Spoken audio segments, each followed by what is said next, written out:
الحمد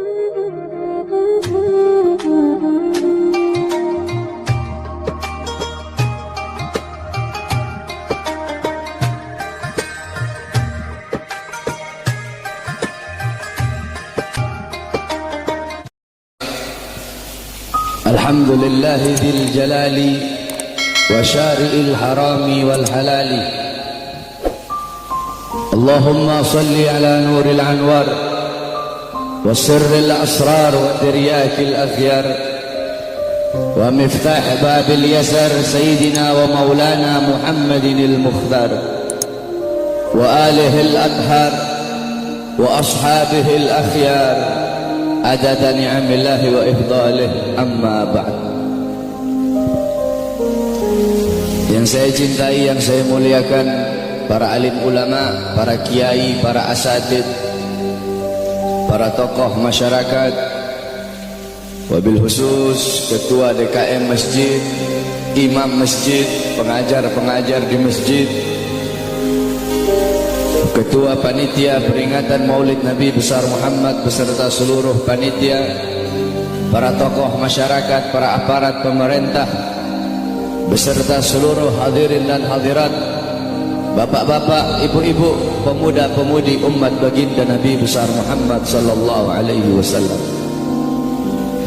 Alhamdulillah, segala puji dan syukur kehadirat Allah Subhanahu wa taala. Karena Allah Subhanahu wa taala telah memberikan kepada kita nikmat yang sangat besar. Allah telah memberikan kepada kita keagungan yang sangat besar. Allah telah memberikan kepada kita rahmat yang sangat besar. Apa nikmat Allah yang sangat besar? Apa karunia Allah yang sangat besar? Apa rahmat Allah yang sangat besar? Nikmat, karunia, rahmat, anugerah Allah yang sangat besar bukan iman, bukan Islam, bukan takwa, tetapi baginda Nabi besar Muhammad. Karena berkat Nabi Muhammad, saya dan kalian mengenal iman, mengenal Islam, mengenal takwa, mengenal salat, mengenal syariat. Sebagaimana yang Allah katakan dalam Al-Quran, Qul bifadlillah wa birahmati fabidzalika falyafrahu. Katakanlah, dengan karunia Allah dan dengan rahmat Allah, maka dengan karunia dan rahmat tersebut falyafrahu, bergembiralah kalian. Dalam kitab tafsir Ma'alimut Tanzil Al-Imam Baghawi, dan dalam kitab tafsir Jami'ul Bayan Al-Imam Ibnu Jarir At-Tabari, begitu juga dalam kitab tafsir Al-Imam Ibnu Katsir, dijelaskan bahwasanya fadlullah dalam ayat tersebut adalah Al-Quran. Sedangkan Sayyidina Abbas menafsirkan fadlullah dalam ayat tersebut adalah ilmu. Maka dengan adanya karunia Allah yaitu Al-Quran dan ilmu, dan dengan adanya rahmat Allah, siapa rahmat Allah? Baginda Nabi besar Muhammad. Maka dengan adanya karunia dan rahmat tersebut falyafrahu, bergembiralah kalian semua, senanglah kalian semua dengan adanya anugerah dan rahmat Allah. Duduknya kita di sini sebagai bukti kegembiraan kita dengan adanya baginda Nabi besar Muhammad sallallahu alaihi wasallam. Beliau nikmat yang begitu besar, beliau rahmat Allah yang sangat besar untuk kita semua, dan Allah jadikan kita sebagai umatnya beliau. Allah jadikan kita sebagai umatnya Nabi Muhammad, umat yang terbaik, umat yang paling mulia, umat yang paling agung, umat yang kelak di yaumil kiamah akan menjadi pemimpin daripada seluruh umat dari zaman Nabi Adam hingga akhir zaman. Umat yang dimana akan berdiri di posisi paling depan membawa benderanya baginda Nabi besar Muhammad. Umat yang sangat dibangga-banggakan oleh Nabi Muhammad. Umat yang dimana para nabi-nabi dan rasul terdahulu mereka iri kepada kita sebagai umat Nabi Muhammad. Dalam kitab Nashihul Ibad Al-Imam Ibnu Hajar Al-Asqalani dijelaskan bahwasanya Nabi Allah Adam alaihi salam, beliau berkata, aku iri kepada umat Muhammad. Aku iri kepada umat Muhammad. Kenapa? Karena Allah memberikan kepada mereka 4 macam kemuliaan yang tidak pernah Allah berikan kepadaku, tapi Allah berikan kepada mereka. Apa 4 macam kemuliaan yang Allah berikan untuk kita, tapi tidak Allah berikan kepada Nabi Adam? Yang pertama, kata Nabi Allah Adam alaihissalam, Allah menerima taubatku ketika aku berada di kota Mekah saja, tidak di kota-kota yang lain. Tetapi bagi umat Nabi Muhammad, dimanapun mereka bertaubat, Allah terima taubatnya. Ketahui saudara-saudara, Nabi Allah Adam ketika Allah keluarkan dari sorga, itu Allah turunkan di India, di bawah kaki gunung Himalaya. Siti Hawa Allah turunkan di Jeddah, Iblis Allah turunkan di Basrah. Selama 450 tahun Nabi Adam bertaubat, taubat beliau belum diterima oleh Allah Subhanahu wa Ta'ala. Ketika beliau berada di kota Mekah, baru taubat beliau diterima. Itu pun karena beliau membawa namanya baginda Nabi besar Muhammad. Beliau berdoa, ya Rabbi haqqi Muhammad, ya Allah, demi hak Muhammad, demi kehormatan Muhammad, kemuliaan Muhammad, keagungan Muhammad, terima taubatku ya Allah. Wa qala Allah ya Adam, kaifa arafta Muhammad wa lam ahlaqahu? Wahai Adam, dari mana kau mengetahui wujud Muhammad sedangkan aku belum ciptakan wujudnya Muhammad?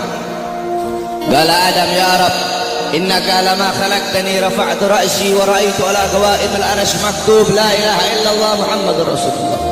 Ya Allah, ketika kau tiupkan roh, aku angkat kepalaku ke atas dan aku lihat di tiang-tiang arsy, di tiang-tiang sorga tertulis la ilaha illallah Muhammadur Rasulullah.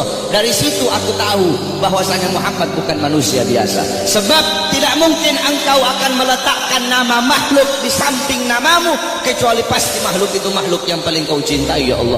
Makanya aku bawa nama Muhammad dalam pertaubatanku kepadamu dengan harapan agar engkau menerima taubatku. Apa kata Allah? Sadaqta ya Adam, betul apa yang kau katakan itu wahai Adam.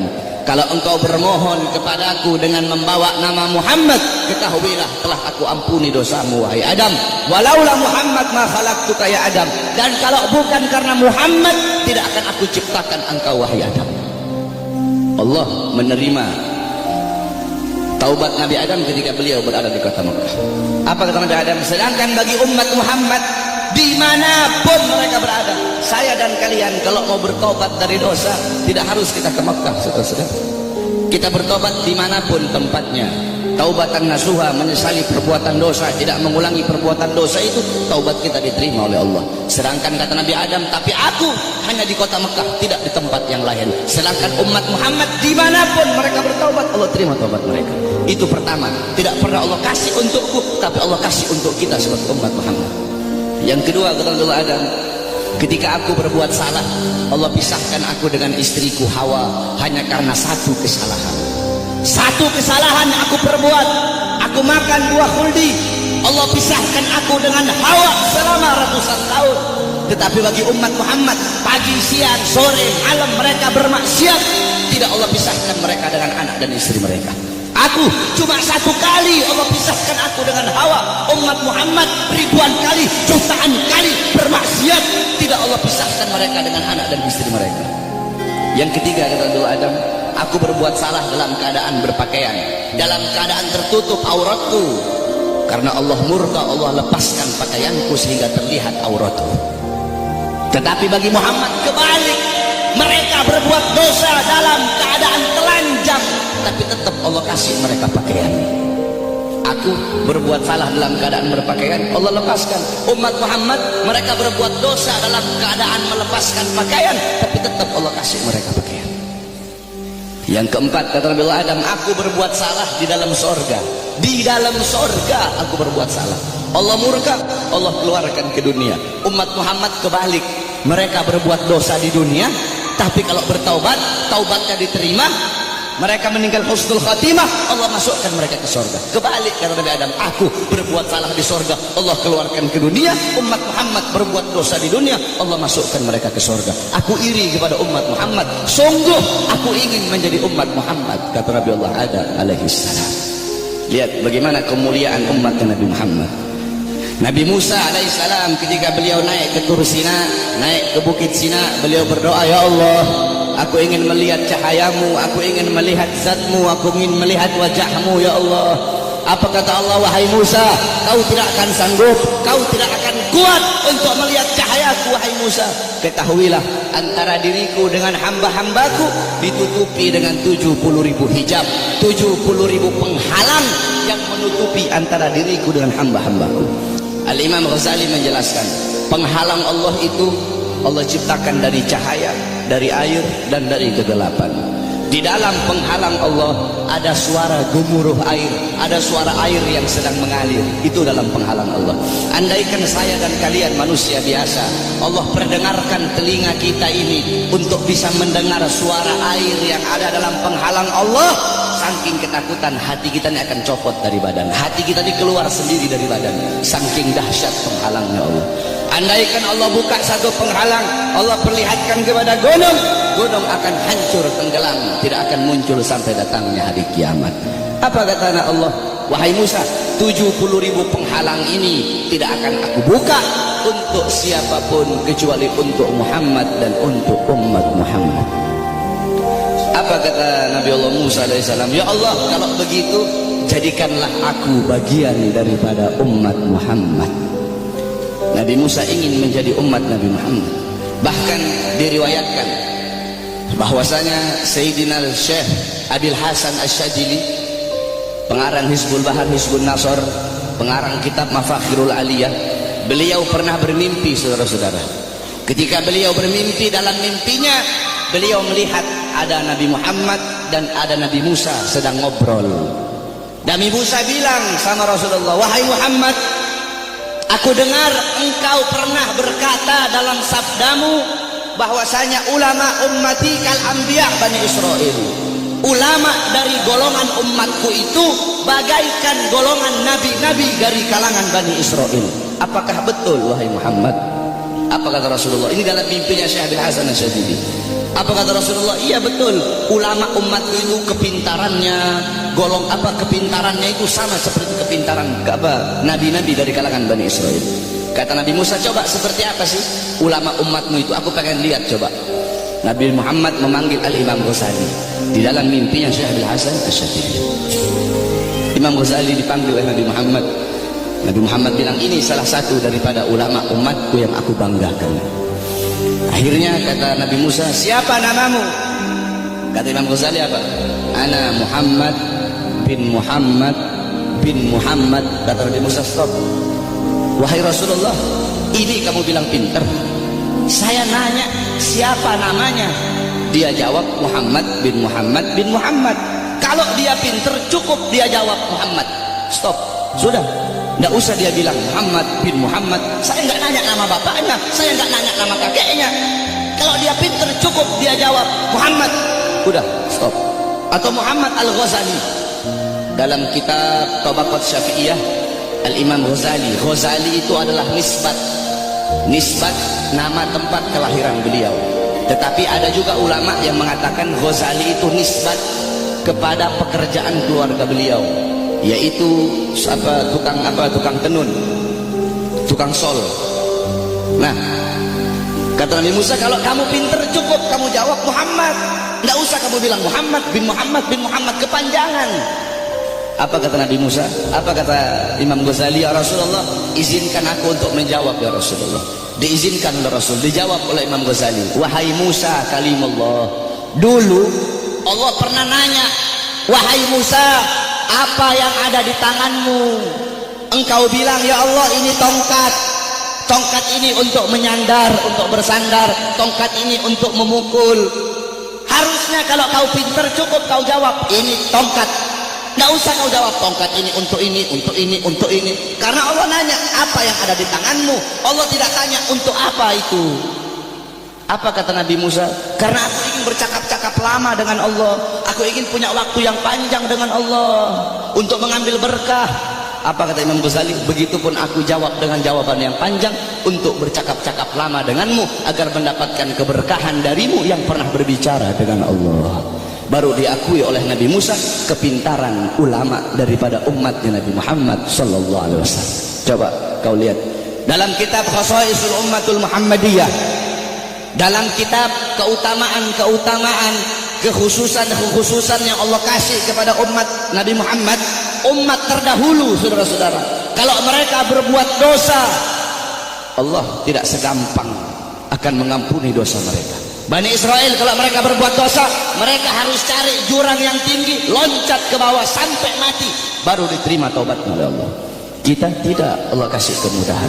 Umat terdahulu kalau anggota tubuh mereka ada yang terkena najis, harus dihilangkan dengan kulit-kulitnya. Kita tidak, terkena najis cukup hilangkan najis itu. Kalau menggoladoh najisnya berat, pakai air dicampur dengan tanah. Allah kasih kita kemudahan, Allah kasih kita keutamaan. Kenapa? Karena kita adalah umat Nabi Muhammad. Kuntum khairu ummatin ukhrijat linnas. Kamu sekalian umat yang paling bagus, umat yang paling baik, umat yang paling utama, umat yang paling mulia, yang Allah keluarkan untuk segenap manusia. Kenapa kau jadi umat yang terbaik? Kenapa kau jadi umat yang termulia? Bukan karena salatmu, ibadahmu, amalmu, ilmumu, bukan. Tapi karena kau, saya adalah umatnya Nabi Muhammad. Kita menjadi mulia karena kemuliaan Nabi Muhammad. Makkah menjadi kota yang mulia karena Makkah kota kelahiran Nabi Muhammad. Madinah menjadi kota yang mulia karena Madinah kota hijrah dan kota wafatnya Nabi Muhammad. Hajar Aswad menjadi batu yang mulia karena Hajar Aswad pernah dicium oleh bibirnya Nabi Muhammad. Buraq menjadi kendaraan yang mulia karena Buraq pernah ditunggangi oleh Nabi Muhammad. Bahkan ada salah satu ulama yang mempertanyakan, siapa yang lebih mulia, sendalnya Nabi atau malaikat Jibril alaihissalam? Jibril alaihissalam tidak pernah berjumpa langsung dengan Allah, tetapi Nabi Muhammad bahkan sendalnya telah berjumpa dengan Allah. Dalam kitab Al-Anwar Al-Bahiyah dijelaskan, sendalnya Nabi berjumpa dengan Allah.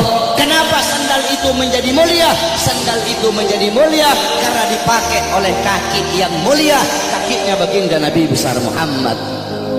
Pernah seseorang bertanya kepada salah satu ulama, siapa yang lebih mulia, Ka'bah ataukah makbarahnya Nabi? Ka'bah atau kuburnya Nabi yang lebih mulia? Apa jawab ulama itu? Kalau kita lihat dari kuburnya, maka Ka'bah lebih mulia. Tetapi kalau dilihat dari sesuatu yang bersemayam dalam kubur itu, maka sesuatu yang bersemayam dalam kubur itu lebih mulia ribuan jutaan kali daripada Ka'bah. Siapa? Nabi Muhammad sallallahu alaihi wasallam.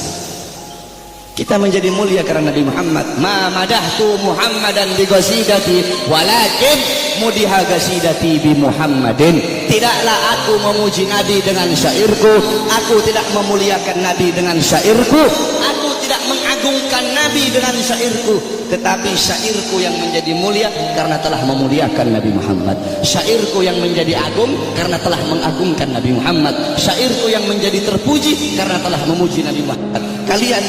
Kalian semua yang duduk di sini merayakan Maulid Nabi. Nabi Muhammad tidak butuh, tapi kita yang butuh untuk merayakan Maulid Nabi Muhammad. Kamu duduk di sini memuliakan Nabi, mengagungkan Nabi. Nabi tidak butuh, tapi kamu yang butuh untuk memuliakan dan mengagungkan Nabi Muhammad. Kamu duduk di sini bersalawat kepada Nabi, memuji Nabi, mengagungkan Nabi. Itu tidak akan menambahkan kemuliaan Nabi. Kalau dengan kamu bersalawat menambahkan kemuliaan Nabi, berarti Nabi butuh dengan salawatmu. Nabi tidak butuh, tapi kamu dan saya yang butuh dengan bersalawat kepada Nabi. Kita memuliakan Nabi tidak akan menambahkan kemuliaan Nabi, tapi itu menambahkan kemuliaan kita. Kita tidak bersalawat, tidak mengagungkan beliau, itu juga tidak akan mengurangi kemuliaan beliau. Karena beliau kemuliaannya lautan jadi tinta, pohon jadi pena, digunakan untuk melukis kemuliaan Nabi. Lautan jadi tinta, pohon jadi pena, tidak akan sanggup untuk melukis tentang kemuliaan Nabi Muhammad. Maka saya dan kalian menjadi mulia karena kemuliaan Nabi Muhammad sallallahu alaihi wasallam. Nabi Allah Adam, saudara-saudara, Allah memerintahkan kepada seluruh penghuni langit untuk bersujud kepada Adam. Kenapa, saudara-saudara? Para ulama mengatakan, pertama, untuk memuliakan nur Nabi Muhammad yang ada dalam tulang sulbi Nabi Adam alaihissalam. Makanya kenapa ketika iblis tidak mau bersujud, Allah sangat-sangat murka. Allah tidak memandang Nabi Adamnya, tetapi yang Allah pandang nur Nabi Muhammad yang ada dalam tulang sulbi Nabi Allah Adam alaihissalam. Saudara-saudara, para ulama-ulama salaf kita itu kalau dengar azan, mereka pasti meletakkan kedua jempolnya ini di langit-langit. Mereka letakkan di langit-langit, kemudian mereka usap di kelopak mata mereka sambil berkata, marhaban bihabibi wa qurrati aini. Kenapa saudara-saudara? Dulu Nabi Adam alaihissalam itu selalu dibuntuti oleh malaikat. Kemanapun Nabi Adam pergi diikuti oleh malaikat. Nabi Adam bertanya, ya Allah, kenapa setiap aku pergi kok di belakangku selalu ada malaikat? Apa kata Allah? Karena mereka tertarik dengan nur yang ada dalam tulang sulbimu. Apa nur yang ada dalam tulang sulbimu? Nur itu adalah nur daripada nanti salah satu cucumu. Kemudian apa kata Nabi Adam? Ya Allah, kalau begitu tolong pindahkan nur ini ke hadapanku ya Allah. Dipindahkan nur Nabi Muhammad di hadapan Nabi Allah Adam alaihissalam. Ketika dihadapkan di hadapan Nabi Allah Adam, malaikat yang di belakang semua berdiri di depan Nabi Allah Adam alaihissalam. Nabi Adam ini penasaran seperti apa bentuknya ini nur, sampai malaikat begitu tertarik. Apa kata Nabi Allah Adam? Ya Allah, kalau begitu tolong pindahkan nur ini di kedua kukuku agar aku bisa melihat seperti apa nur itu. Ditaruh nur Nabi Muhammad di kukunya Nabi Allah Adam. Ketika Nabi Allah Adam melihat keindahan nurnya Nabi Muhammad, Nabi Allah Adam berkata, marhaban bihabibi wa qurrati aini. Baru beliau usapkan. Lihat bagaimana Allah SWT memuliakan Nabi Allah Adam, karena dalam tulang sulbinya terdapat nur baginda Nabi besar Muhammad SAW. Allah menyelamatkan Nabi Allah Nuh. Allah selamatkan Nabi Allah Nuh dari banjir yang besar, dari musibah yang besar. Kenapa? Karena dalam tulang sulbi Nabi Allah Nuh terdapat nur baginda Nabi besar Muhammad. Allah selamatkan Nabi Allah Ibrahim alaihissalam dari api Namrud. Kenapa? Karena dalam tulang sulbi Nabi Allah Ibrahim terdapat nur baginda Nabi besar Muhammad. Allah menyelamatkan Nabi Allah Ismail ketika akan disembelih, Allah rubah menjadi seekor domba. Allah selamatkan Nabi Allah Ismail. Kenapa? Karena dalam tulang sulbi Nabi Allah Ismail terdapat nur baginda Nabi besar Muhammad. Dan saya dan kalian nanti di akhirat akan diselamatkan. Kenapa? Karena saya dan kalian umat Nabi Muhammad sallallahu alaihi wasallam. Oleh karena itu saudara-saudara, bagi kami para habaib, Maulid bukan hari raya, tapi bagi kami Maulid lebih mulia dan lebih agung daripada hari raya. Di tempat saya bapak-bapak di Sulawesi itu kami santri-santrinya guru tua. Guru tua itu Al-Imam Al-Habib Idrus bin Salim Al-Jufri. Kami itu ketika datang bulan Maulid, semua rumah kami cat baru. Datang bulan Maulid, semua rumah kami cat baru, kampung kami hias, jalan kami baguskan. Hanya di bulan Maulid, tidak di bulan yang lain. Hari raya, rumah kami tidak kami cat baru. 17 Agustus, rumah kami tidak kami cat baru. Maulid, rumah kami cat baru. Kenapa? Karena bagi kami Maulid adalah hari yang paling mulia di muka buminya Allah Subhanahu wa taala. Kenapa bisa seperti itu? Dalam kitab Tuhfa, dalam kitab Hawashi Syarwani ala Tuhfal Muhtaj. Hawashi Syarwani itu kitabnya Al-Imam Syarwani.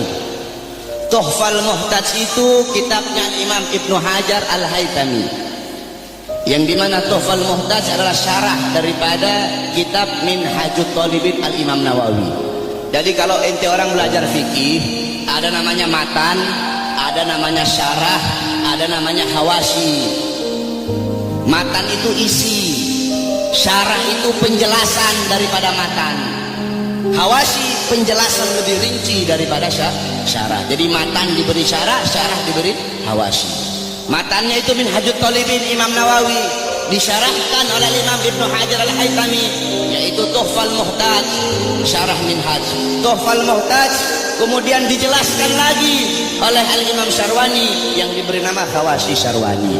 Dalam kitab Hawashi Syarwani dijelaskan bahwasanya inna afdhalal layali, sesungguhnya paling mulianya malam itu, paling utamanya malam itu, yaitu malam kelahiran baginda Nabi besar Muhammad.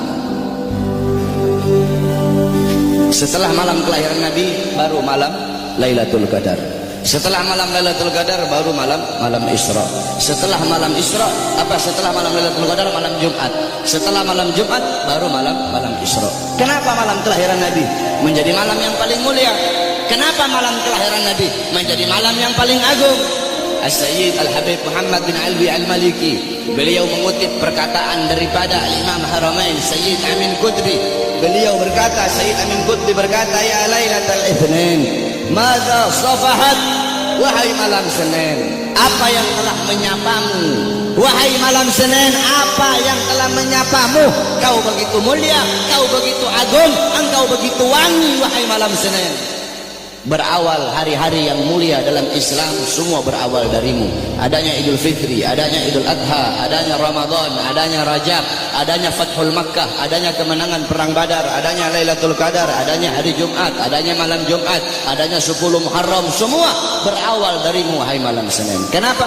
Karena pada malam Senin itu lahir baginda Nabi besar Muhammad sallallahu alaihi wasallam, sehingga malam kelahiran Nabi menjadi malam yang paling mulia di muka bumi. Kenapa? Karena kalau tidak ada kelahiran Nabi, tidak akan ada Idul Fitri, tidak akan ada Idul Adha, tidak akan ada iman, tidak akan ada Islam. Makanya sampai begitu Allah memuliakan kelahiran Nabi Muhammad, karena begitu Allah ini memuliakan kelahiran Nabi, sampai orang yang meninggal dalam keadaan kafir, akan tetapi karena dia gembira dengan kelahiran Nabi, Allah ringankan azabnya dalam neraka. Dalam kitab tafsir Bidayah wa Nihayah, Al-Imam Ibnu Katsir, beliau meriwayatkan bahwasanya Sayyidina Abbas bin Abdul Muthalib pernah bermimpi berjumpa dengan Abu Lahab. Dalam mimpinya Sayyidina Abbas bin Abdul Muthalib bermimpi Abu Lahab sedang disiksa dalam neraka. Akan tetapi setiap hari Senin, asap dan siksanya Abu Lahab dihentikan dan Allah gantikan dengan rahmat. Dari jari-jari Abu Lahab itu bisa keluar air, sehingga dia bisa minum dari air tersebut. Maka Sayyidina Abbas pun bertanya, wahai Abu Lahab, kenapa setiap hari Senin Allah angkat azab dan siksamu? Dari jari-jarimu bisa keluar air, kenapa hanya di hari Senin, tidak di hari-hari yang lain? Apa kata Abu Lahab? Iya, karena dulu ketika Muhammad lahir, aku bergembira dengan lahirnya Muhammad. Aku memiliki budak yang bernama Suwaibah. Suwaibah datang kepadaku memberi kabar tentang lahirnya Muhammad. Aku gembira sehingga aku bebaskan Suwaibah. Aku bebaskan dia dari budak. Nah, karena aku membebaskan Suwaibah, karena kegembiraanku dengan lahirnya Muhammad, karena aku gembira sesaat dengan lahirnya Muhammad, maka dari itu setiap hari Senin Allah angkat azab dan siksaku. Itu Abu Lahab. Setiap hari Senin Allah angkat azab dan siksanya hanya karena bergembira sesaat dengan lahirnya Al-Mustafa. Maka bagaimana dengan saya dan kalian kalau kita bergembira seumur hidup kita dengan lahirnya baginda Nabi besar Muhammad? Oleh karena itu, saudara-saudara, kita duduk di sini memuliakan kelahiran Nabi, mengagungkan kelahiran Nabi. Ini suatu perbuatan yang mulia. Tetapi banyak juga golongan-golongan di luar sana, banyak golongan-golongan yang mulut kotornya berani mengatakan bahwasanya orang-orang yang duduk di maulid itu mereka telah berbuat dosa besar. Maulid itu adalah bid'ah dalalah, maulid itu bid'ah yang sesat, maulid itu sumber kesyirikan, maulid itu sumber kekafiran. Banyak golongan-golongan di luar sana yang berkata seperti itu. Ini golongan-golongan yang bodoh, golongan-golongan yang goblok, golongan-golongan yang dungu, tidak ngerti kaidah fikih, tidak ngerti takhrij hadis, tidak ngerti mustalah hadis. Baru belajar beberapa tahun di Arab Saudi, pulang baru punya jenggot 8 lembar 9 lembar, sudah berani menyesat-nyesatkan orang yang duduk di majelis maulidnya Nabi Muhammad sallallahu alaihi wasallam. Saudara-saudara, kalau kita mau lihat bid'ahnya, luarnya iya bid'ah, luarnya bid'ah, luarnya covernya bid'ah, covernya ini sesuatu yang baru. Tetapi intisari, lubabnya, intisari yang ada dalam peringatan maulid, ini bukanlah sesuatu yang bid'ah. Tadi di maulid, tadi dibacakan Quran. Apakah membaca Quran sesuatu yang bid'ah? Kau duduk di sini, kita saling makan sama-sama. Nanti selesai acara makan bareng-bareng. Dalam kitab dijelaskan Nabi Allah Ibrahim menjadi Khalilullah. Nabi Ibrahim itu jadi kekasih Allah karena 3 sebab. Pertama, Nabi Ibrahim lebih memilih perintah Allah daripada perintah selain Allah. Yang kedua, Nabi Ibrahim tidak pernah makan sendiri. Nabi Ibrahim itu kalau makan pasti bareng-bareng, pasti sama-sama. Kalau beliau cuma sendiri, beliau rela jalan kaki berkilo-kilo hanya untuk cari teman untuk makan sama-sama. Kita duduk di sini mengikuti sunnah Nabi Allah Ibrahim. Nabi Muhammad juga makannya selalu bersama-sama. Apakah ini sesuatu yang bid'ah? Tidak. Kita duduk di sini saling menyebarkan salam. Apakah menyebarkan salam sesuatu yang bid'ah? Nabi Muhammad berkata, afsus salam, sebarkan salam. Kita duduk di sini saling memberi makan. Nabi Muhammad bilang, wa'atimut ta'am, berilah makan. Kita duduk di sini menyambung tali silaturahmi. Kata Nabi Muhammad, wasilul arham, sambunglah tali persaudaraan. Kita duduk di sini mengenang Nabi Muhammad, menyebut-nyebut nama Rasulullah sallallahu alaihi wasallam. Bukankah dalam hadis riwayat Ad-Dailami dalam kitab musnad beliau, yaitu kitab yang bernama Al-Firdaus, Dolar Rasul, Zikrul Anbiya minal ibadah, mengingat para nabi, mengingat para rasul, itu adalah ibadah.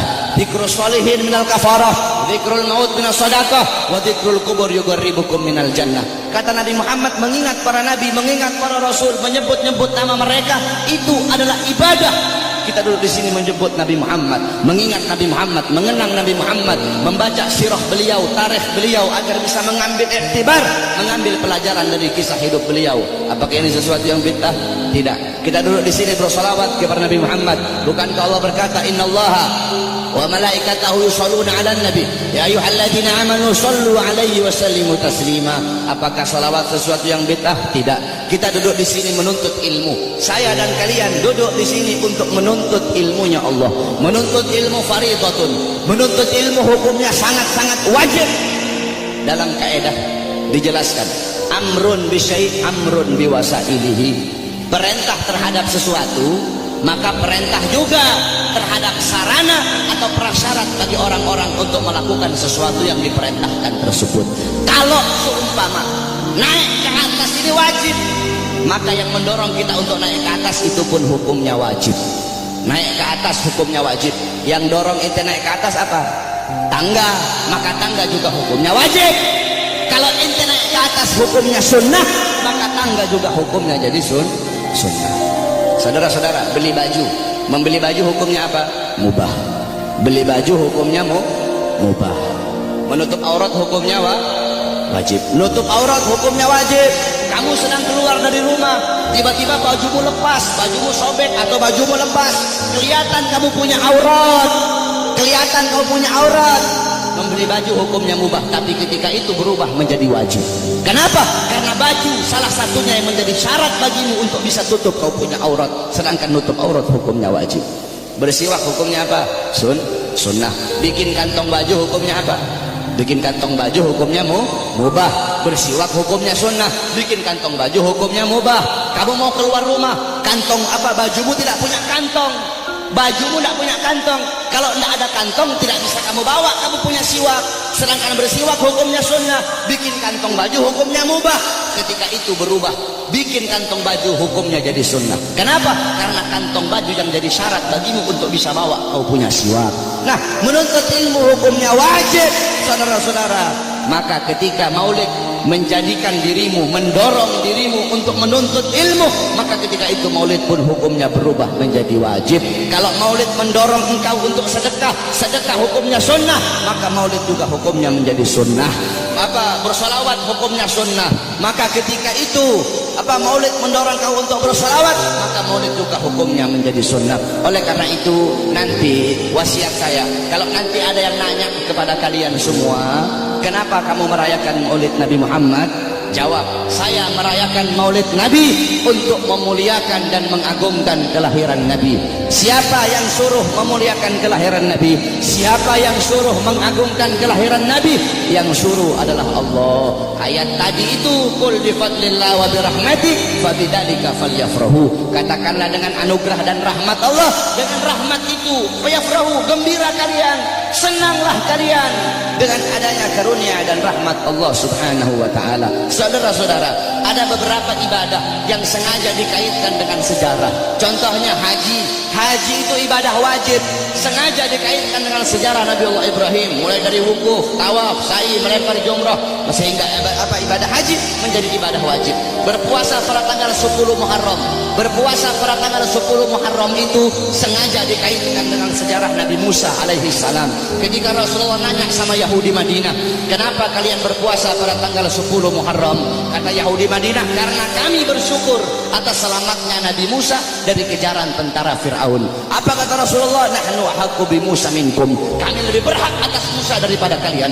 Rasul pun memerintahkan para sahabat untuk berpuasa pada tanggal 10 Muharram, sehingga berpuasa pada 10 Muharram menjadi ibadah sunnah. Saudara-saudara, para ulama mengatakan, jikalau perhatikan kata-kata ini, jikalau berpuasa pada tanggal 10 Muharram menjadi ibadah sunnah karena bersyukur atas selamatnya Nabi Musa, maka bagaimana dengan terselamatkan seluruh alam semesta ini berkat adanya Nabi Muhammad?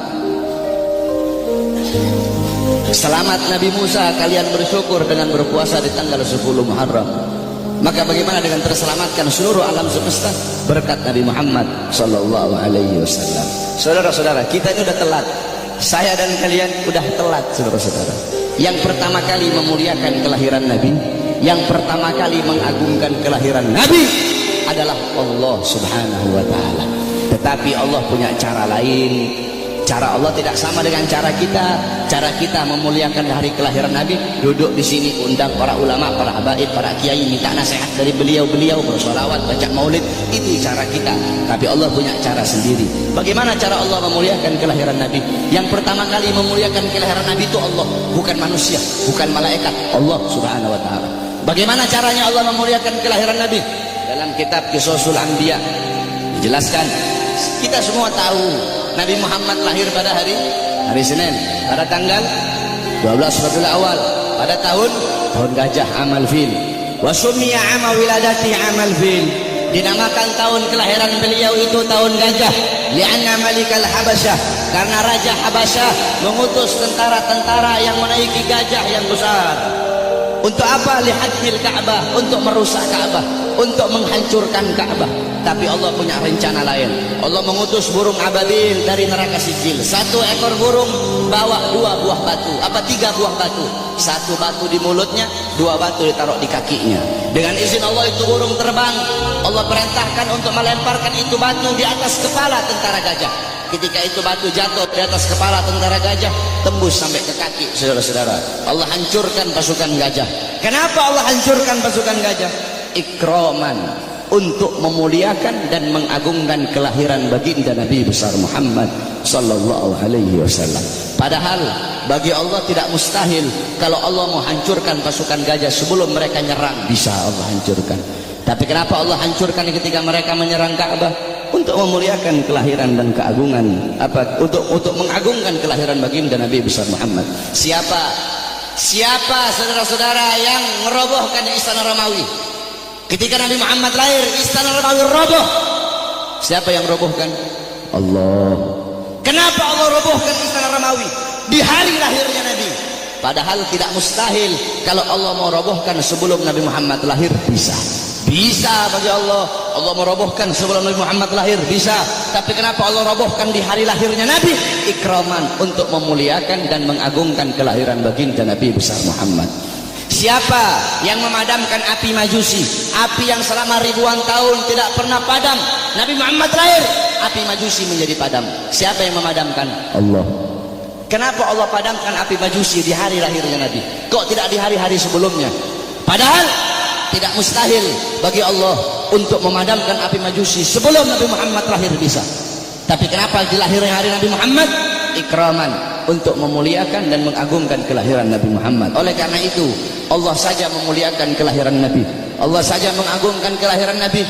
Maka kita siapa kok tidak memuliakan dan tidak mengagungkan kelahiran baginda Nabi besar Muhammad sallallahu alaihi wasallam. Oleh karena itu saudara-saudara, cintai beliau, jadikan beliau sebagai teladanmu, jadikan beliau sebagai pedomanmu, jadikan beliau sebagai idolamu. Nabi Muhammad mencintai kalian, Nabi Muhammad sangat cinta kepada kalian, sampai-sampai kata Sayyidina Ali karramallahu wajhah, inna Rasulillah fi akhir nafsi harakat syafataihi marratain fa'alqaitu sam'i fasami'tuhu yaqul ummati ummati faqubida Rasulullah sallallahu alaihi wasallam wa qala law kanatid dunya tadumu li wahidin la kana Rasulullah fiha mukhallada.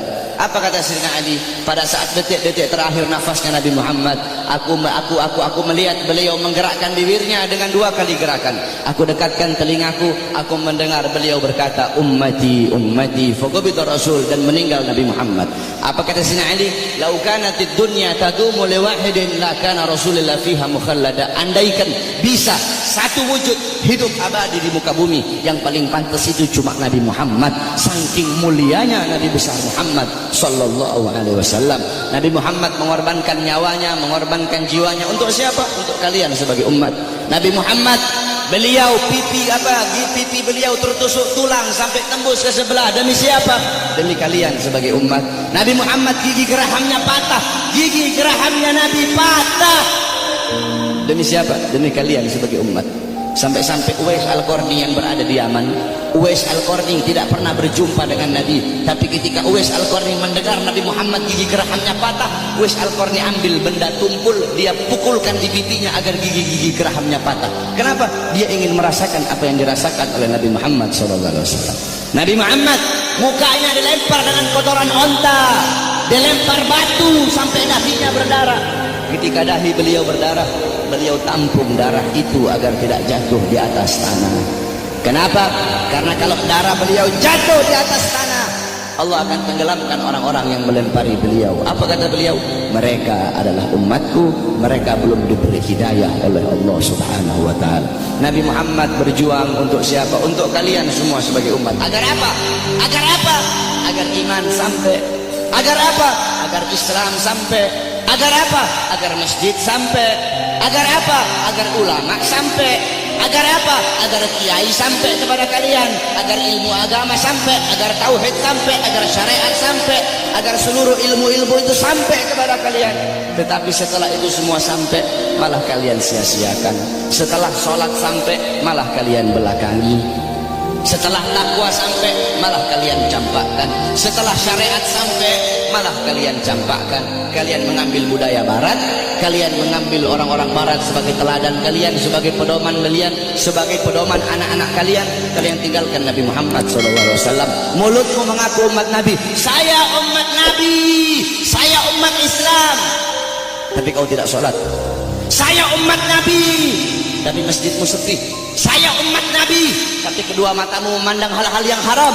Saya umat Nabi, tapi kamu kencingnya berdiri. Saudara-saudara, Masjid Istiqlal tuh, tahu Masjid Istiqlal? Itu bodoh DKM-nya itu. Kenapa bodoh? Karena mereka bikin tempat kencing berdiri, saudara-saudara. Masjid itu bikin tempat kencing bodoh. Masjid bikin tempat kencing berdiri, udah kayak bandara aja. Dorong orang-orang untuk bikin sunnah, dorong orang-orang untuk melakukan sunnah. Ente ketua masjid, orang-orang yang ada di masjid bikin tempat kencingnya duduk. Adapun orang yang masuk ke dalam itu kencingnya berdiri atau duduk, urusan mereka. Yang penting kamu telah dorong mereka untuk mengikuti sunnah. Sufyan Ats-Tsauri, tahu Sufyan Ats-Tsauri? Ats-Tsaur itu banteng. Kenapa Sufyan Ats-Tsauri dipanggil banteng? Karena dia masuk ke masjid itu mendahulukan kaki kiri, sehingga terdengar suara ya Tsaur qaddimul yumna. Hei banteng, dahulukan kaki kananmu. Ditegur saudara-saudara. Engkau mengaku apa? Engkau mengaku umat Nabi, tapi kedua tanganmu tidak pernah memberi makan golongan-golongan yang dicintai oleh Nabi. Siapa golongan yang dicintai oleh Nabi? Anak yatim, fakir miskin, para janda-janda. Kau ngaku cinta Nabi, tapi kau tidak pedulikan mereka. Kau biarkan mereka dalam keadaan lapar, kau biarkan mereka dalam keadaan teraniaya, sedangkan mereka golongan yang sangat dicintai oleh Nabi Muhammad SAW. Engkau mengaku umat Nabi, tapi kau biarkan besok anak-anakmu merayakan Valentine. Engkau ngaku umat Nabi, tapi kalian para orang tua biarkan anak-anak gadis kalian membuka aurat. Saudara-saudara, makanya jangan heran bapak-bapak yang ada di sini pasti rata-rata kebanyakan anak-anak kalian kalau cium tangan kepada kalian bukan di hidung, cium tangan kalian di pipi, cium tangan kalian di dahi, itu masih mending kena. Ada yang sampai nggak kena udah dilepas. Padahal harusnya seorang anak itu cium tangan di bawah hidung, bukan di atas hidung. Cium tangan di bawah hidung, kemudian dihirup dihirup udara tangan itu, tangan orang tua. Begitu cara anak-anak cium tangan. Tapi kenapa anak-anakmu cium tangan di pipi, anak-anakmu cium tangan di dahi? Karena kalian sebagai orang tua tidak pernah mendidik anak-anak kalian dengan didikannya Nabi Muhammad SAW. Jangan heran anak-anakmu melotot di hadapan kalian, anak-anak kalian membantah perintah kalian. Ada zaman sekarang anak bunuh bapak, anak bunuh ibu, anak masukkan ibunya dalam penjara. Jangan kau salahkan, kenapa kalian sebagai orang tua tidak pernah mendidik anak-anak kalian dengan didikan agama. Laisal mar'u yuladu aliman. Tidak ada seseorang dilahirkan dalam keadaan alim, tidak ada, saudara-saudara. Kewajiban kalian sebagai orang tua untuk mendidik anak-anak kalian dengan didikan agama. Bapak-bapak zaman sekarang sibuk cari uang, sibuk cari harta, pagi siang sore malam keluyuran cari uang. Untuk apa? Untuk ngasih makan jasmani anak-anaknya. Untuk apa? Untuk memberi makan jasmani anak-anaknya. Tetapi lupa kalian beri makan jiwa, hati, dah apa? Jiwa anak-anak kalian, hati anak-anak kalian, ruh anak-anak kalian lupa kalian kasih makan. Apa makanan hati bagi anak-anak kalian? Makanan hati bagi anak-anak kalian adalah ilmu hati. 3 hari tidak kena ilmu hati itu mati. Maka tanyakan kepada diri kalian sebagai orang tua, telah berapa lama kalian menjadi sebab hati anak-anak kalian mati? Kenapa anakmu kenapa anakmu tidak kau masukkan pondok? Kenapa anakmu tidak kau masukkan pesantren? Kenapa anakmu tidak kau ajarkan Quran? Kenapa kau lebih pentingkan SD-nya, SMP-nya, SMA-nya? Bukan berarti tak boleh sekolah SD, tak boleh sekolah SMP, tak boleh sekolah SMA. Tak apa-apa sekolahkan anakmu SD, SMP, SMA. Tetapi agamanya jangan kau belakangi, Al-Qurannya jangan kau belakangi. Kenapa anakmu tidak mondok? Aduh, saya lebih milih sekolah. Kalau nanti anak saya mondok, bagaimana masa depannya nanti? Orang tua goblok itu kalau ada yang seperti itu, saudara-saudara. Kalau anak saya mondok, anak saya jadi ustaz, anak saya jadi Quran, jadi ahli Quran, gimana masa depannya nanti? Gimana nasibnya? Orang tua goblok itu kalau ada yang seperti itu, saudara-saudara. Kau lihat zaman sekarang, SD, SMP, SD udah tahu mabok, SD udah tahu melacur, SD udah tahu zina. Itu SD, bagaimana SMP-nya? Itu SMP, bagaimana SMA-nya? Saudara-saudara, jangan kau pentingkan pendidikan dunia anak-anakmu, tapi lebih pentingkan pendidikan akhirat anak-anakmu. Didik dengan didikan Nabi. Adabani Rabbi fa ahsana ta'dibi. Allah yang mendidikku, Allah yang mengajariku, sehingga sebaik-baiknya pendidikan adalah pendidikanku. Nanti ini tanggal 13, besok tanggal 14, kau lihat yang paling banyak merayakan Valentine di jalan-jalan, saudara-saudara. Yang paling banyak merayakan Valentine bukan orang Kristen. Yang paling banyak merayakan Valentine bukan orang Buddha, bukan orang Hindu, bukan orang Katolik, bukan Yahudi, bukan Nasrani. Yang paling banyak merayakan Valentine di Indonesia adalah anak-anak kita, saudara-saudara, anak-anak Islam, putra-putri Islam, putra-putrimu yang paling banyak merayakan Valentine. Valentine itu adalah harinya orang-orang Romawi. Valentine itu adalah mengenang kematian si Santa Valentino atau siapa itu namanya orang-orang Romawi itu. Man tashabbaha biqaumin fahuwa minhum. Kata Rasulullah, barang siapa yang mengikuti suatu kaum, maka dia sama dengan kaum tersebut. Engkau mengikuti orang Romawi, engkau mengikuti orang Barat, engkau mengikuti orang kafir, mengikuti budaya mereka, mengikuti adat istiadat mereka, mengikuti hari-hari besar mereka, engkau sama seperti mereka. Mereka dilaknat, engkau pun akan dilaknat oleh Allah Subhanahu wa taala. Memang betul kata Nabi Muhammad. Nabi Muhammad sallallahu alaihi wasallam, beliau pernah bersabda, la taqumus saah. Kata beliau, tidak akan terjadi hari kiamat, kata beliau, hatta sehingga kata beliau, ta'khuda umatku itu mengambil jejak, umatku itu mengikuti jejaknya siapa? Jejaknya orang-orang sebelum mereka, jejak orang-orang sebelum mereka, kata Nabi Muhammad sallallahu alaihi wasallam. Shibran bi shibrin, sejengkal demi sejengkal, kata Nabi Muhammad. Wa dhira'an bi dhira'in, sehasta demi sehasta, kata Nabi Muhammad. Fakila, kemudian ada di situ salah satu sahabat yang berkata, ya Rasulullah, maksudnya apa maksudnya kurun golongan-golongan sebelum mereka itu, apakah mereka ya Rasulullah, kata salah satu sahabat, apakah orang Persia, Warum dan orang-orang Romawi? Apa kata Rasulullah SAW? Siapa lagi kalau bukan mereka? Lihat, yang dikatakan Nabi Muhammad SAW betul. Nanti ada nanti kiamat tidak akan terjadi, kiamat itu tidak akan datang nanti sebelum umatku itu sampai sehingga umatku akan mengikuti orang-orang Romawi dan orang-orang Persia, baik gaya pakaian mereka mengikuti hari-hari besar mereka, kata Rasulullah SAW. Maka ketika itu sudah terjadi, berarti itu adalah salah satu daripada tanda-tanda kiamat. Oleh karena itu saudara-saudara sekalian yang dimuliakan oleh Allah, didik kau punya anak-anak dengan didikan Nabi Muhammad. Begitu juga ibu-ibu zaman sekarang ini, mereka tahu di mana letak kursi mereka, di mana letak dapur mereka, di mana letak tempat make up mereka, tapi mereka tidak tahu di mana letak anak-anak perempuan mereka. Anak-anak perempuan kalian biarkan berjalan dengan laki-laki yang bukan muhrim. Anak-anak perempuan kalian biarkan telanjang. Anak-anak perempuan kalian biarkan membuka aurat. Saudara-saudara, Hadramut melahirkan para aulia. Bumi Hadramut itu melahirkan para wali, melahirkan para aulia, fuqaha, ulama. Kenapa? Itu tidak terlepas dari wanita-wanita yang ada di sana. Bagaimana wanita yang ada di sana? Wanita yang ada di sana seumur hidup mereka cuma keluar 3 kali. Seumur hidup mereka keluar cuma 3 kali.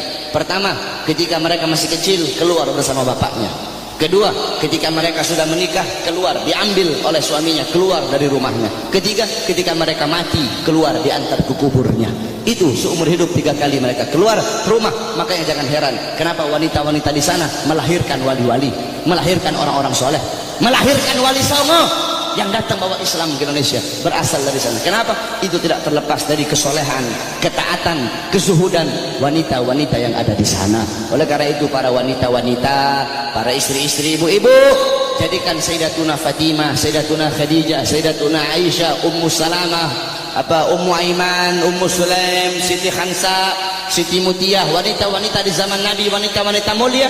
Jadikan beliau-beliau sebagai uswahmu, sebagai teladanmu, sebagai pedomanmu, agar kau bisa mendidik anak-anakmu dengan didikan Nabi Muhammad. Insya Allah dengan duduknya kita di sini, Allah kasih kita keberkahan, Allah kasih kita Allah kasih kita maghfirah, Allah kasih kita rahmat. Kita bermalam-malaman di sini untuk Nabi Muhammad. Insya Allah kedua mata kita Allah halalkan kelak di yaumil qiyamah untuk memandang wajah indah baginda Sayyidina Muhammad SAW. Amin amin ya rabbal alamin. Ingat saudara-saudara, tidak ada kata capek untuk Nabi, tidak ada kata mahal untuk Nabi Muhammad. Oh saya bikin maulid ini, aduh bagaimana ini, pusing saya nyari dana. Tidak ada kata mahal untuk Nabi Muhammad. Untuk Nabi triliunan itu tidak ada harganya. Kau bikin maulid, kalian nih takmir masjid bikin maulid, jangankan habis 1 triliun, kalian habis 100 triliun, itu murah untuk Nabi Muhammad SAW. Tidak ada kata mahal untuk Nabi Muhammad. Saudara-saudara, Nabi Muhammad, Sayyidatuna Khadijah, semua hartanya habis. Sayyidina Utsman, Sayyidina Umar, Sayyidina Abu Bakar, sampai sebelum Sayyidatuna Khadijah meninggal, apa kata beliau? Wahai suamiku, hartaku semua sudah habis. Nanti kalau aku mati nih, kamu butuh uang, kau gali kuburku, ambil tulang-tulangku, kau jual untuk Islam. Sampai segitunya, tidak ada kata mahal. Nah ini kita, kadang untuk Nabi kita capek, untuk Nabi ayo udah kemalaman nih, tidak ada kata kemalaman untuk Nabi. Aduh mau ngaji, aduh hujan nih, tidak ada kata hujan untuk Nabi Muhammad. Aduh mau pergi maulid jauh, tidak ada kata jauh untuk Nabi Muhammad. Nanti yang jadi banci ente. Untuk Nabi capek, untuk Nabi jauh, tidak ada kata jauh untuk Nabi Muhammad. Pakai gaya-gaya, pakai baju my trip, my adventure, tetapi hadir-hadir di maulid nggak mau, sholat ke masjid nggak mau. Banci itu, bukan laki-laki itu, saudara-saudara. Oleh karena itu sekali lagi, para anak-anak muda, jadilah kalian anak-anak muda yang baik, jadi kalian anak-anak muda yang bagus. Jangan kau ikut orang-orang Yahudi, jangan kau ikut orang-orang Nasrani. Mereka nak bakal bikin kau baik, mereka nak bakal bikin kau bagus, mereka bakal bikin kau buruk, mereka bakal bikin kau terjerumus ke dalam kezaliman, terjerumus ke dalam maksiat, mungkarat, dhalalat, sayyiat. Karena apa saudara-saudara? Nasib desamu nih, nasib kampungmu semua ini ke depan, nasib masjid ke depan, desamu ke depan, itu tergantung anak-anak muda. Kalau anak-anak mudamu baik, ke depan kampungmu jadi kampung yang baik. Tapi kalau anak-anak mudamu rusak, anak-anak mudamu bangsat, ke depan kampungmu akan jadi kampung yang bangsat. Kalau negara sekarang ini anak-anak mudanya baik, kenal Nabi, ke depan negara ini akan jadi negara yang baik. Tapi kalau anak-anak mudanya narkoba, anak-anak mudanya judi, anak-anak mudanya melacur, anak-anak mudanya mabuk, ke depan ini negara akan jadi negara bangsat, saudara-saudara. Tetapi kita berdoa kepada Allah, semoga Allah jadikan ini negara-negara aman, ini negara jadi negara yang baik, jadi negara yang makmur. Makmur bukan karena pejabatnya, makmur insya Allah karena doa-doa para ulama dan doa para solihin. Amin amin ya rabbal alamin. Ya Rabbana syarifna wa karimna bi ru'yati sayyidina al-Mustafa. Ya Rabbana syarifna wa karimna bi ru'yati sayyidina al-Mustafa. Kita doakan para ulama kita, para guru-guru, para ulama, para ustaz, para murabbi kita, semoga Allah panjangkan umur beliau-beliau, karena beliau-beliau pewaris Nabi, penyambung lidah Nabi, penerus perjuangan Nabi. Semoga Allah panjangkan umur-umur beliau, Allah permudah urusan dunia akhirat beliau, Allah sehatkan jasmani dan rohani beliau, sehingga ilmu-ilmu beliau bermanfaat untuk kita semua. Amin amin ya rabbal alamin. Wal afu minkum. Wassalamualaikum warahmatullahi wabarakatuh. Bismillah.